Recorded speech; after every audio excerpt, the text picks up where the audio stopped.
welcome to the Inside Bloods podcast. My name's Dr. Rob Corney, and I'm very lucky to welcome Mark from iThrive to the partnership program. So we're here today, we're in amongst watt bikes, treadmills, DEXA scans, and we really want to dig into the conversation today and just talk about longevity, what you guys do, how you do it here, and how you're different from other people in amongst this area. So yeah, first of all, welcome to the partnership program, Mark. And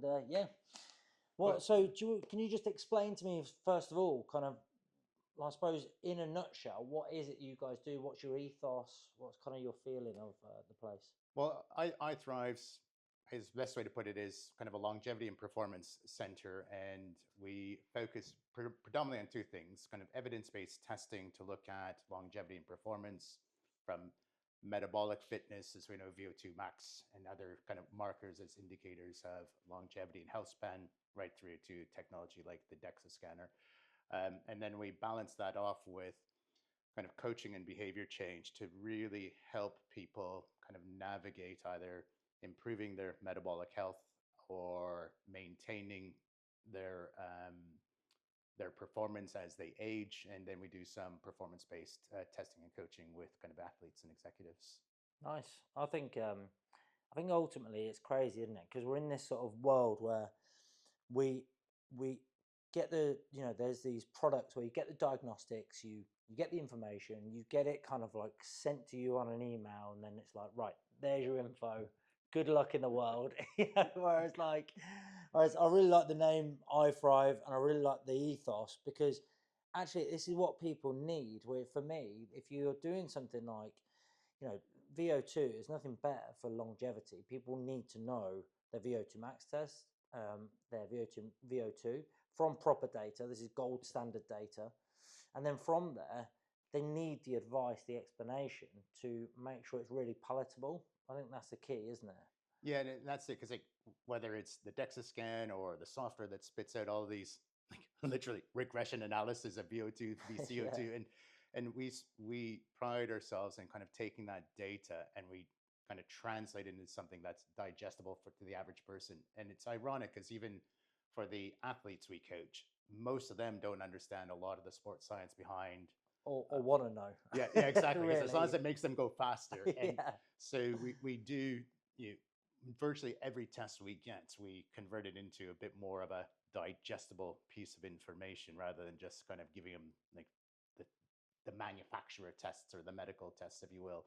And I think then the challenge, of course, is how do you make it meaningful to their lives and their lifestyle? Because we firmly sit in that diagnostic kind of lifestyle health coaching side rather than being kind of a medical practice, and linking that to their life, their behaviors, their choices to proactively get control of their health or performance is kind of the thing that kind of really resonates with us, and kind of why we blended the coaching and the diagnostic testing. Because even in my triathlon coaching, I've always been an evidence-based coach, Mm. for 30 years that way, and just started to realize it's the same philosophy that applies to general health span longevity.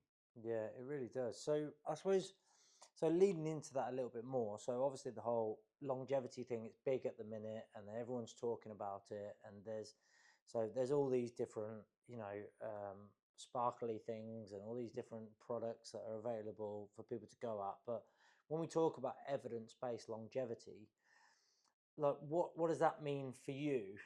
Because I suppose, like I say, when I look around, like I can see VO2 max tests, I can see a DEXA machine. You know, how does that fit into longevity for you? What does that kind of mean in terms of you and your business? Yeah, well, if you look at like the VO2, you can see the evidence around strong cardiovascular health is precursor to living healthier longer. And then when you think of things like the DEXA scan, if we're looking at body composition metrics, and in particular, like with a gold standard test like that, with visceral fats and that metabolically unhealthy fats. So Mm. starting to look at those critical points that you aren't indicating disease as such, but they're indicators of, if those aren't in a good place, you're on a path that might lead to disease. And so kind of taking that information and linking it to people proactively taking care of their health before they need prescriptions of medication or they've got irreversible disease. And I think that's the part that kind of really interests us. So that is longevity in a nutshell, isn't it? Yeah. Like that's the starting point. That's the whole thing where anyone who really knows about this stuff then starts to talk more about health span. Actually, how long in your life can you be healthy? Like, like your lifespan will be what it will be. However, how long can you be healthy? And what that means, for example, is that if you were to utilize a DEXA scan on a regular basis, you would be monitoring your bone density, muscle density, fat density, which we've spoke about before. But if I was to try and get out of this chair as an elderly person, I'm going to struggle to do that if I don't have the muscle density and the bone density appropriately. And I suppose, second of all, it's the fall risk that's the largest one, isn't it? Because we know that hip fractures in the elderly will ultimately mean that that does lead to death. So people need to be stronger, they need to have better bone density as they age. So that is an absolute must. And I suppose one question, and we get asked this a lot, and like the answer ultimately to me is obvious, but we get asked it a lot. So people have now scales which tell them that they're 98.8% chance of DEXA, Yes. compatibility, etc. But like, why is it important to choose the DEXA? Why is it important to choose the VO2 for as a kind of method?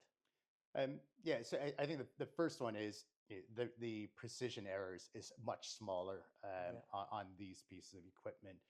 But, and then kind of probably just as important, it's the precision of the test to test variance that makes a massive difference. So the DEXA scanner behind me, it's quality checked and calibrated on a daily basis. So when someone comes in and does a progress scan of bone density, body composition, the precision of scan to scan comparison is second to none. Whereas, the bioimpedance machines, whatever things we see at the gym, it's very difficult to do scan to scan or weigh in to weigh in and say there's a measurable difference that you can detect for real. So I think those are the big things. It is that precision of scan to scan, especially if you think about. And we deal a lot with perimenopausal, menopausal women who might be coming in for a scan once every 1 or 2 years for bone density, and it's a 10-year journey. And the last thing you want to do is have variance in between scans that doesn't tell them the right things to do as a result. Yeah, no, you're exactly right. I always kind of like say to people, yeah, it's great to have this massive data. However, you've got to bear in mind is that you've got to look at that as a picture, a bit like if you were looking at one of those 3D pictures and you were close up, and you slowly move away and it comes into. I think that's how it's got to be. So you've got to have so much data to start to look to iron out the variance. However, with a DEXA scan, you can really tell what the difference is. So scanning, every 3 months, and I know, some places they're going to sports clubs and tracking, every 3 months or every couple of months, just to see what are we actually seeing from a gold standard scientific perspective. Because I don't think people quite understand the whole thing that you have to calibrate these machines. The same with the VO2, right? I imagine before every test, it's It is, yeah, calibration, yeah, right? yeah. I remember the days in the lab of doing that. So That's it. And when we have people come in, and for most of our clients, it's probably more like every 6 months, because what we try to do too is not, especially with the DEXA scanner, because it's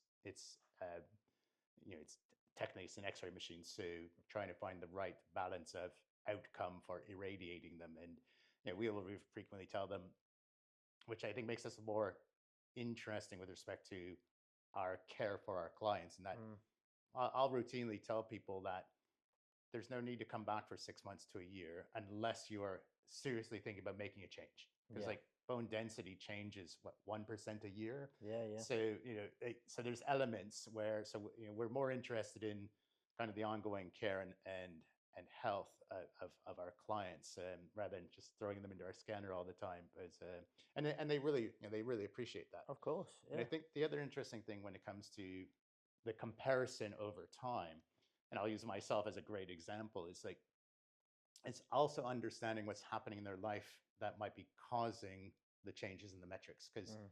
a change in the metric, all it's telling you is it's different from the last time. That's about all. Then we actually sit down and starting having coaching conversations. So we did my follow up in the DEXA scan recently, and my body fat percentage didn't change. My visceral fat was quite elevated first go around, and this go around it was much less. So we kind of go, well, overall body fat actually hasn't changed, although I was trying to work out, possibly not well enough. But then starting to look at, well, what has changed Yeah. to decrease our visceral fat? And in my case, it was probably a combination in stress rather than exercise, because we've had someone in recently who legitimately no processed food diet, very, very healthy diet, quite fit, and his visceral fat was off the scale, literally Really, off yeah. the scale. And then we started talking about his lifestyle. He's an adrenaline junkie, extremely stressed, doesn't sleep, and going, Crazy, yeah, isn't like, it? and you would never know that. If you looked at his lifestyle on the surface, you go, really healthy individual, and then his visceral fat was, at a point where we'd say to him, it's time to visit a medical practitioner to really look at what's going on. Because Yeah. and I think that's the benefit of kind of looking at the whole person rather than just the test in isolation too. Yeah, I think that's absolutely priceless. So obviously, like, we want to bring into this, and we want to try and contribute to your service as best as possible. So we talk about bringing the bloods into Yep. this. Our main one, which is the kind of metabolic 360, just making sure that we're covering all these major markers, and then looking at more data. Again, like, we know that blood testing data has been around, for a long, long time. So we're not trying to bring in new products or anything. We're just, again, using the scientifically valid data, and then interpreting it in a way which we can maximize nutrition, maximize someone's health as best as possible, and correlate really nicely with this data from a longevity perspective. Yeah, So and it's gonna add a huge value to us, because when we started this, we had a very simple point of care blood test. So mm, capillary test, lipids, HB1AC, and we had CRP at one point. Um, but you do more and more research, you realize, well, it's a tenth of what you really should be looking at. And I think that's where we get quite excited about the partnership with GB Bioscience, because then it's bringing much more depth yeah, to what we were offering, and it really aligns to our value system around good, constructive, evidence-based foundations to look at proactively taking care of your health. yeah, it's exactly what we've been doing, for so many years, and kind of ensuring that we can have that data. And I think you guys having that with that, will really impart upon that whole longevity thing, especially as the fact that you're doing this whole behavioral wraparound service and really looking after people. I think it's Yeah, really good. yeah. And when you start to look at, and we we try to simplify it, but imagine if it's the cardiometabolic, the bloods, the DEXA, some HRV biofeedback, and then psychosocial. It's still many, many Yeah. metrics, and but really finding the way to prioritize the three, four, five Mm. that relate to each individual client, because then we're big fans of incremental steps as it relates to behavior change. I come from a Lean Six Sigma background, and single factor approach to experiment design, because Yeah. otherwise, how do you even know what actions you did affected which metrics? And so Exactly. finding that way to get the right kind of suite of metrics, then we're quite confident that you know, by partnering with our clients, we can really help them prioritize which ones, and the priority will change over time. Yeah. You know? Well, I think you've done a great job of it. I mean, at the end of the day, like you say, you try and get as much scientifically valid things to really create this nice foundational testing suite. And then from there, make sure you've got the right expertise and information a nice place as well to have it, to ensure that someone's got this really great experience. Well, and that's where your partner network really kind of comes in for us too, because we've always wanted to follow, we've designed our offering around, the basics of a lifestyle medicine model, Mm. but we also recognize, as diagnostic testing and kind of behavior lifestyle coaching, there's a threshold to our knowledge, and then we surround ourselves with specialists, and are a big fan of an integrated care type model where, Yeah. you know, like when we partner with specialists, you know, they see the baseline tests, they see the coaching we've been having, so they understand the priorities the client's going through, and that way, you know, when we do need to talk, whether it's a dietitian, a cardiologist, whichever, somebody who just has that depth of scientific or medical expertise when required, and then we've got, a full service to our clients where they need it. Yeah, no, I think it sounds great, and I think people have got to be so careful. I think they've got to learn from what you guys are doing in the respect that you've got to follow the science, follow the evidence based.